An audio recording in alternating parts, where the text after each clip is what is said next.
ربانی نے ارشاد فرمایا کہ جب بندہ مصائب و آفات میں پھنسایا جاتا ہے تو شروع میں وہ خود ہی ان سے نجات پانے کی کوشش کرتا ہے، اور جب اس کوشش میں کامیاب نہیں ہوتا تو بیماریوں اور مصیبتوں میں اغیار سے مدد و اعانت چاہتا ہے۔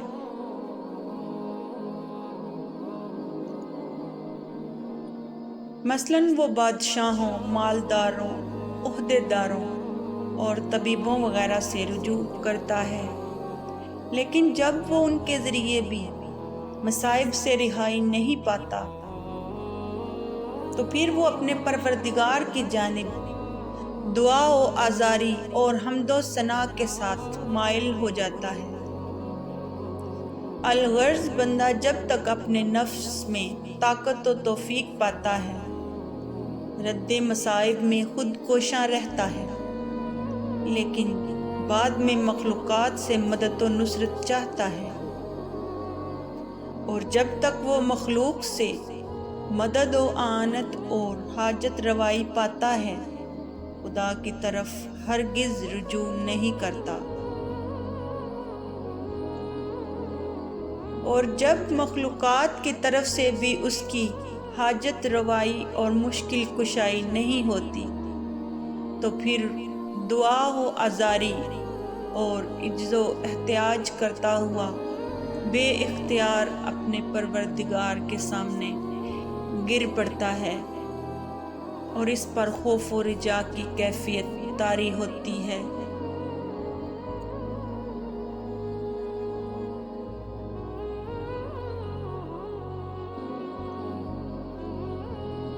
لیکن جب اللہ تعالیٰ بھی اس کی دعا قبول نہیں فرماتا اور اس کی حاجت روائی نہیں ہوتی تو وہ تمام اسباب ظاہری و مادی سے مایوس ہو جاتا ہے۔ اس وقت بندے پر قضاء و قدر، افعال الہیہ اور توحید کے اسرار منکشف ہوتے ہیں۔ وہ اسباب و تعلقات دنیا سے فانی ہو جاتا ہے۔ اس مقام میں وہ صرف افعال الہیہ پر نظر رکھتا ہے، کامل تسلیم و رضا کے ساتھ، اور ضرورتاً صاحب یقین موحد ہو جاتا ہے۔ پس یقین کے اس درجے پر اس کا یہ ایمان ہو جاتا ہے کہ اللہ تعالیٰ کے سوا کوئی فاعل حقیقی نہیں، اور اس کی ذات واحد کے علاوہ کوئی ایسی ہستی نہیں جو حرکت یا سکون، بھلائی یا برائی، نفع یا نقصان، موت یا حیات، عزت یا ذلت، دولت مندی یا محتاجی، صحت یا بیماری، الغرض کوئی بھی چیز دینے کی یا لینے کی محتاج و مجاز ہو۔ بس ایسی حالت میں وہ بندہ قضاء و قدر کے تحت دایا کے ہاتھ میں ایک شیر خوار بچے کی طرح، غسال کے ہاتھ میں میت کی طرح، اور چگان سوار کے ہاتھ میں ایک بے بس گیند کی طرح ہو جاتا ہے، اور اپنے تمام حوائج و معاملات زندگی کا مختار کل صرف اللہ کو سمجھتا ہے۔ وہ ایک حال سے دوسرے حال کی طرف، ایک وضع سے دوسری وضع کی طرف، اور ایک فعل سے دوسرے فعل کی طرف پلٹتا اور پھرایا جاتا ہے، اور اس کو اپنے یا غیر کے حق میں کسی کے حکم یا حرکت کی توفیق و قدرت باقی نہیں رہتی۔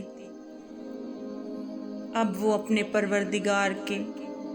ارادہ و فعل میں اپنے آپ سے غائب و نابود ہے۔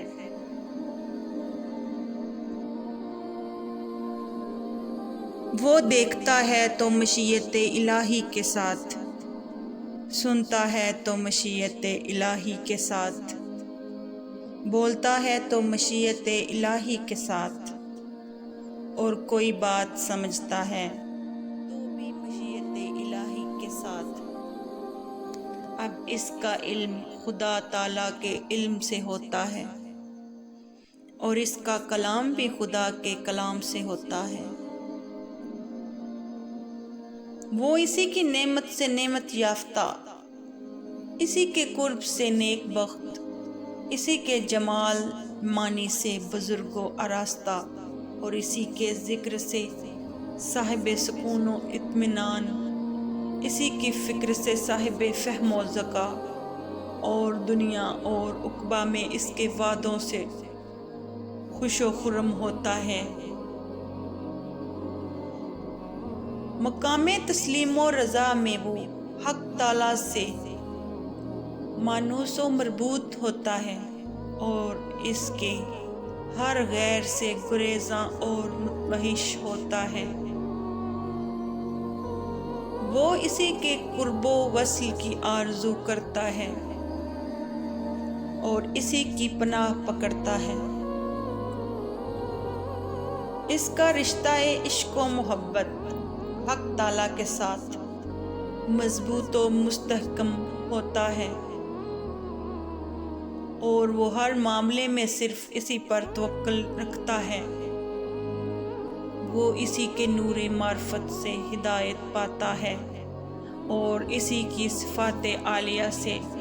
اپنے ظاہر و باطن کو آراستہ کرتا ہے۔ وہ اللہ تعالیٰ کے عطا کردہ علم سے ہی اسرار قدرت پر آگاہ و مطیع ہوتا ہے، اور اسی کی توفیق سے قدرت کے نادر بھیدوں کو اپنے سینے میں ضبط و محفوظ کرتا ہے، اور پھر خاص اوقات میں اپنے منم حقیقی کی تمام نعمتوں پر اس کی حمد و ثنا اور شکر بجا لاتا ہے۔